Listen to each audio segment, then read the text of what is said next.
Under the night's cloak of betrayal, it wasn't just a marriage that collapsed. It was an entire life built on trust, routine, and the belief in forever. He didn't realize right away who the woman beside him had become. Too bold, too confident, a stranger.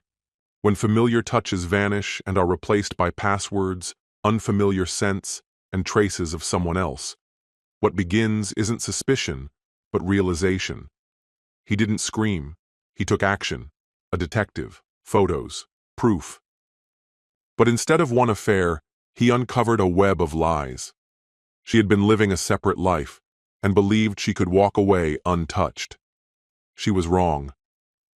He didn't just tear down the house they built. He burned everything to the ground, coldly, precisely, without mercy. Hello, my friend. I'm so glad you stopped by my channel.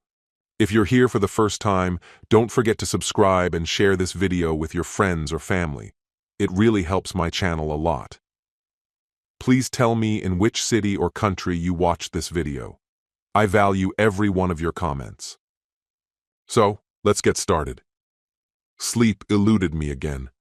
It had become a grim tradition, me lying stiff on the bed, eyes locked on the ceiling, while faint streaks of streetlight filtered through the blinds like fading scars on a dark canvas. My thoughts spun, riddled with doubts I couldn't quiet. Avery lay beside me, breathing in calm, even intervals, her limbs draped haphazardly across the sheets. We'd shared 25 years together, yet that night, I felt like I was lying next to someone I no longer knew. Something felt off. This wasn't the slow drift caused by years of routine or the erosion that time brings to familiarity. No, this was abrupt, jarring, like she'd shed her skin and emerged as someone entirely different. The shift had started in our bedroom. Avery, once reserved and gently predictable, had always found comfort in routine. Her habits were soothing in their consistency, but without warning, that version of her vanished. She grew daring, her actions smooth, practiced even. The way she reached out to me, the sureness in her touch, the words she whispered when the lights were off, none of it resembled the woman I'd once known. It felt like an imposter had taken her place, someone who'd lived a life I hadn't been part of, someone harboring stories she'd never told. I remembered something a buddy once said over drinks. If your wife suddenly flips the switch in bed after 20 years of missionary Mondays, she's either been saved or she's screwing someone else. That thought played on repeat in my mind as I watched her sleep. I tried to dismiss it. Maybe it was just a phase, some late spark brought on by age or boredom. But then came the signs I couldn't ignore. A foreign scent clinging to her clothes, her wardrobe morphing into something tighter, bolder, brasher. Her phone, once forgotten on countertops, now rarely left her hand. She was always typing, always tilting the screen just enough to block my view. And then the passcode, something she'd never needed before. She'd never hidden a thing from me. Now it felt like she was locking me out. My chest felt squeezed, like something was crushing me from the inside. I needed the truth, and I wasn't going to stop until I had it. The next morning, we barely spoke. She stood by the stove, wearing a fitted blouse I didn't recognize, humming softly while pouring herself a cup of coffee. "Good morning?" she offered, eyes still glued to her phone. I replied with a grunt. She didn't look up, just kept scrolling, a subtle smirk playing at her lips, like she thought I was too blind to see it. My jaw clenched. That was the final straw. By lunchtime, I'd made up my mind. I reached out to a private investigator, Jonas Heller. He looked like someone pulled from a black and white detective reel, gray hair slicked back, eyes that had witnessed more betrayal than most could stomach. "So you suspect she's seeing someone else?" he asked, already scribbling into a notebook. "It's not suspicion," I said. "It's certainty." Jonas gave me a look that said he'd heard this all before. "Then let's get you proof." When I left his office, my stomach churned with dread. I didn't need photos to confirm what I already knew in my gut, but I still had to see it. 5 days later, the truth arrived sealed in a plain manila envelope. Jonas slid the folder across the table without saying much. You might want to sit down for this. My hands shook as I undid the clasp, and there she was, Avery, standing in a hotel parking lot, smiling with a man I didn't recognize. They were too close, touching, intimate. I flipped to the next image. They were kissing, the kind of kiss that said this wasn't accidental, it wasn't a lapse in judgment, it was orchestrated, ongoing. A surge of heat rushed through me, rage and sorrow in equal measure. My fists clenched around the edge of the photos, heart hammering in my chest. There's more, Jonas said quietly. I nodded, unable to form words, and turned the pages. More images. More men. It wasn't an affair. It was a double life. A part of her I'd never known. Avery had been living in shadows, and now the spotlight had found her. That night, I waited. She came in late, much too late. I sat at the dining room table, the photographs arranged in front of me like damning evidence at a trial. The moment she stepped inside and saw them, she stopped cold. Her face drained of color. What is this? She stammered, voice brittle. I tapped the stack once. Why don't you explain it to me? She opened her mouth, then closed it again. No excuse would do. I pushed back my chair, the scrape of wood on wood loud in the stillness. How long, Avery? I asked. Her eyes welled up. Caleb, please! How long? I roared, slamming my fist on the table. She flinched. The silence that followed was suffocating. I stared at her, the woman I had once built a life around, and I couldn't find a trace of her in that face. You didn't just betray me, I said, voice low. You destroyed everything we built. Then I turned my back and walked out. The divorce papers were filed the very next morning. But I wasn't done. Avery believed she'd covered her tracks. She thought the damage was confined. She had no idea what was coming next. She believed she could commit the worst kind of deceit and walk away untouched. But she underestimated me. I wasn't going to let her disappear without consequence. I was going to take everything, and then finish her. In the aftermath of handing Avery the divorce papers, an eerie calm settled over the house. No screaming, no hysterics. Just a cold, empty silence. She stared at the documents as if they were written in hieroglyphics. One evening, as we sat opposite each other at the dinner table, she murmured, You're blowing this way out of proportion. Ridiculous, Caleb, she added with a scoff. I almost laughed. Ridiculous? I leaned in, my voice ice cold. Is that what you think this is? Avery, I've got the evidence. Photos, messages, 3 different guys. I know all about the Pure app. You've been living a double life, sneaking around while pretending to be the devoted spouse. Don't. My hands clenched, my words trembling with rage. Don't you dare act like I'm the one being ridiculous. She tightened her mouth into a line, arms crossed defiantly. I was miserable, she said under her breath. You stopped noticing me. A bitter laugh escaped me. Oh, I notice you now, believe me, just not in the way you were hoping. Her eyes flickered, suddenly uncertain. She sensed I wasn't done, that something was coming. And that's exactly what I wanted. I wasn't ready to reveal my hand. Not yet. I wanted her to simmer in that quiet, unnerving suspense. Let her mind wander to all the ways I could retaliate. What she didn't know was that her betrayal gave me every advantage. We lived in a state where cheating mattered, where judges weighed infidelity when deciding money, property, and custody. And thanks to my private investigator, I had every piece of damning evidence I needed. But I wasn't interested in fairness. I wanted vengeance, so I played it cool. For an entire week, I put on a show, composed, patient, seemingly forgiving. And Avery, so sure of her charm, fell for it. She thought I was softening, warming up to a reasonable deal. One night, she eased onto the couch next to me, syrup in her voice. Caleb, she said sweetly, her hand resting gently on my knee. Maybe we don't need to fight this out. Maybe there's a better way. I gave her a thoughtful look.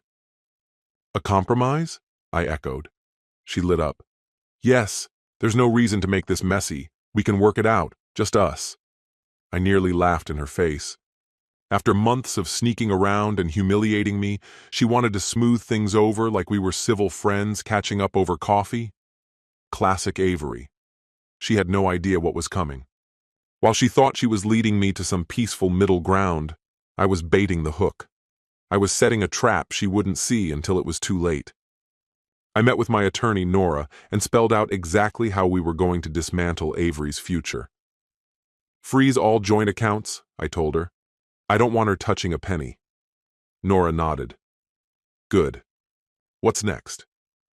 I'm keeping the house, I said flatly. She can have the car and whatever random crap she wants, but the house stays with me. Nora smirked. Since she's the one who cheated, her legal footing's weak. Exactly. Avery thought she was manipulating me. In reality, she'd walked straight into a perfectly planned ambush, and the best was yet to come. Because Avery hadn't just cheated on me with strangers.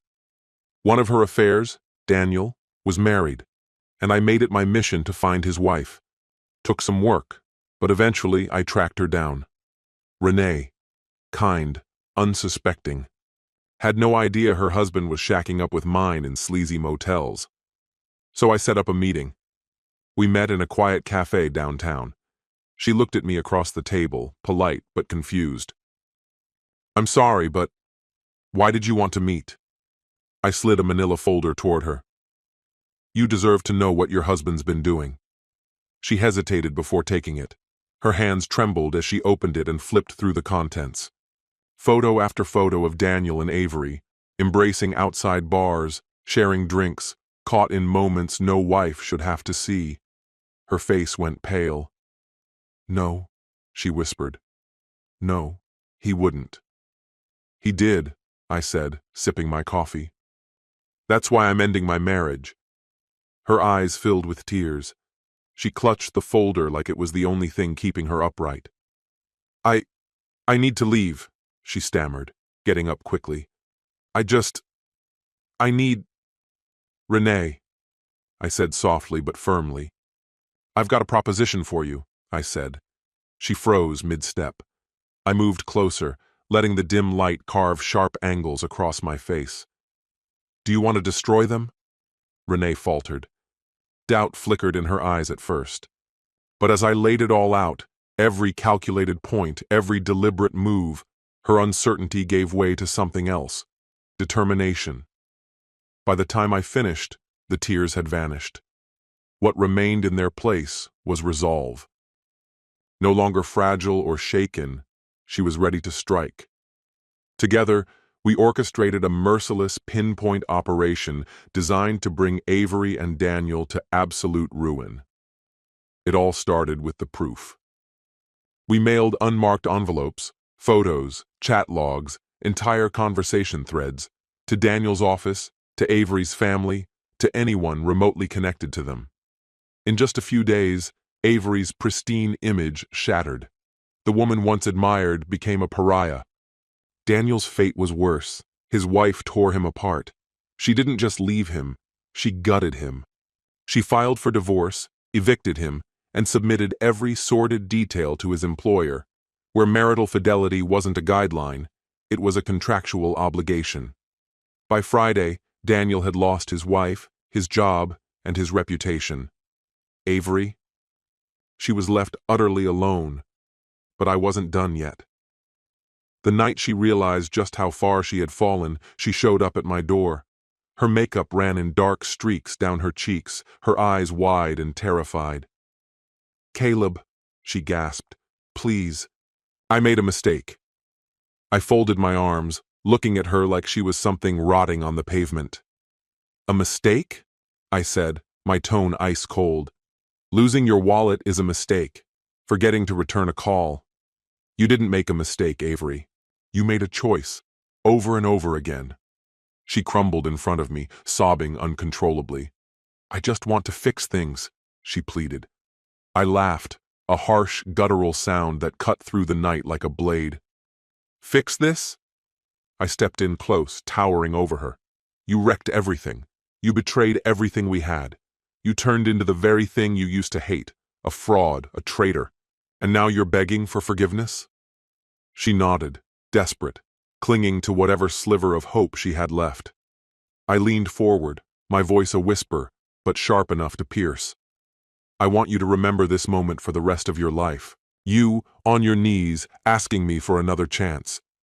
Then I stepped back, eyes hard as steel. "Because this is the last second you'll ever get from me." And I slammed the door shut. That sound, the finality of wood meeting frame, should have felt like the end. But it didn't. I stood just inside, breathing hard, fists balled tight, listening to her quiet sobs through the door. I thought watching her unravel would bring peace, a sense of justice, relief. Instead, there was nothing but silence, a cold, echoing void. Maybe because deep inside I understood what she didn't. This wasn't closure. It was only the beginning of her descent. And I wasn't finished. I turned and walked into the darkened living room. The house felt alien now, larger, emptier, the same space where laughter once lived, where we raised our daughters and etched memories into the walls. Now it felt like a mausoleum. I poured myself a drink. The whiskey seared its way down like retribution in liquid form. My thoughts churned, rage, exhaustion, and a relentless, focused hatred. Avery hadn't paid enough. She'd detonated my entire world. Now I'd watch hers collapse into ashes. Image had always been Avery's currency. Elegance, poise, the illusion of perfection. She breathed validation like it was air. So what happens when that illusion is obliterated? When everyone sees her for who she truly is? I picked up the phone and called Renee, Daniel's now ex-wife. She answered instantly, her voice sharp and steady. "It's time," I said. No hesitation. "Let's finish what we started." That same night, the reckoning began. The files from the private investigator, the damning texts, the precise timeline, all uploaded anonymously. No names attached, just the truth laid bare. Affairs disguised as business meetings, hotel rooms booked under aliases, calendar entries cloaked in lies. By morning, whispers had started. By midday, the storm had broken. The women's group Avery had led for years exiled her. No one wanted proximity to a fraud. Her social circle disintegrated. Friends distanced themselves. Family withdrew. And then came the coup de grace. Her career. A photo surfaced. Her leaving a hotel with a business associate tied to her employer. Within 48 hours, HR called her in. By week's end, she was unemployed. No allies, no network, no grace left to save face, just remorse and solitude. Even then, I wasn't done. One final thread remained. Jenna and Kelsey, our daughters, had unwittingly contributed to the betrayal. Thinking they were fostering openness, they encouraged Avery to explore a modern kind of relationship. They had no idea they were handing her the lighter fluid for the fire that would consume our family. They were trying to make things right now. I didn't know if I was capable of forgiving them yet, but I wasn't going to keep hiding. So when Jenna's name flashed across my phone again after another missed call, I finally picked up. "Dad?" Her voice was tentative, fragile. "Can we talk? Just the two of us. Without Mom." I exhaled slowly. "Okay. Where do you want to meet?" I asked. She mentioned a cafe. 20 minutes later, I stepped inside and saw them both already seated in a dim corner booth, looking like they hadn't slept in days. Kelsey's face was blotchy from crying. Jenna looked hollow. They wore guilt like a second skin. I took a seat across from them without a word. Jenna cleared her throat. "We're sorry, Dad. Really." Kelsey wiped at her face with a crumpled tissue. "This isn't how we wanted things to go." I folded my arms. "But you still played your part in making it happen." They flinched. I leaned forward. my voice low and cutting. Let me ask you this. When you and your mother started tossing around the idea of opening up the marriage, did it ever once cross your minds to ask me how I felt about it? To find out if I wanted that life? Jenna's face twisted with shame. Mom said, she made it seem like you didn't care anymore, like she was completely alone. My jaw clenched. And you believed that? Kelsey's voice wavered. We were foolish. We thought confronting the truth might push you two to fix things. We didn't mean to make it worse. I gave a short, bitter laugh. This was your plan to bring us closer? Jenna looked down. No. It turned into a disaster. We're both sick about it. Dragging a hand across my face, I felt the weight of everything. They were still my daughters. I didn't believe they'd acted out of cruelty, but that didn't change the damage they helped inflict. I stared at them for a long moment. I'm not ready to forgive you. Kelsey stifled a sob. But I stopped her. But I'm not cutting you off completely either. Jenna exhaled, shaky and uncertain. So, what now? You give me space, I said plainly. You stay out of my life from here on. Let me heal on my own terms. They nodded, eyes red and damp, and for the first time in what felt like ages, the fire in my chest dimmed just a little. It wasn't closure. It wasn't peace. But it was something. The beginning of something. Then came Avery. When I saw her again, she looked like a shell of her former self. Her hair, once pristine, was now a tangled mess. The designer clothes were gone, replaced by cheap, worn-out garments. She had lost everything. And the most ironic part? She finally realized it was all her doing. She appeared on my doorstep like a ghost, unmoving, too afraid to knock.